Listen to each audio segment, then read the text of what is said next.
siwak menurut Imam Syafi'i itu makruh bagi orang puasa setelah zuhur. Setelah zuhur hukumnya makruh bagi orang yang berpuasa menurut Imam Syafi'i. Tapi kalau sebelum zuhur tidak apa-apa. Ya, dari subuh sampai zuhur, biar sholat duha, sholat isyraq dan segala macam sampai sholat zuhur. Nah, itu setelah zuhur makruh. Jadi mulai dari ba'diyah zuhur itu makruh sudah bersiwak. Sampai nanti qobliyah asar, sholat asar dan setelah, pokoknya yang dilakukan setelah itulah. Jadi maksimal orang bersiwak kalau lagi puasa itu sampai zuhur. Setelah zuhur hukumnya makruh. Ingat, menurut Imam Syafi'i. Tapi menurut Imam Nawawi ini adalah ulamanya Syafi'i juga. Beliau lebih berpendapat tidak makruh. Begini, kenapa kok makruh kata Imam Syafi'i? Karena ada hadis Nabi begini. La khulufu famil sha'im atyabu indallah min rihil misik. Bau mulutnya orang puasa itu lebih harum di sisi Allah melebihi bau kasturi. Lebih harum di sisi Allah. Jadi kalau pernah mencium bau kasturi surga, cium muntungnya orang yang puasa ya. Lebih harum di sisi Allah. Ada hadisnya itu.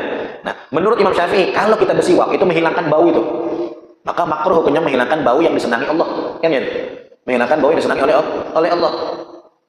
Nabi Musa alaihissalam itu dipanggil oleh Allah untuk bermunajat 30 hari. 30 hari. Munajat Nabi Musa.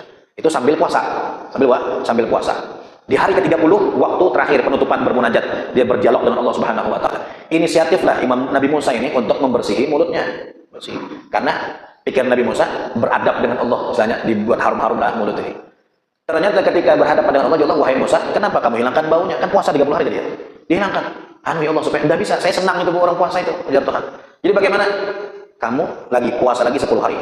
Ya jadinya 40 hari munajat Nabi Musa. Ya Allah sebutkan dalam Al-Qur'an, arba'ina lailah, 40 hari. 30 aja dulu asalnya. Nah, suruh puasa, nanti hari terakhir jangan dibuang ya, jangan dihilangkan baunya. Biarkan tetap seperti itu. Nah, maka berdasarkan hadis tadi, itulah yang diambil oleh Imam Syafi'i, makruh menghilangkannya ba'da zuhur. Karena ba'da zuhur itu yang top-topnya bau-baunya itu kan ya.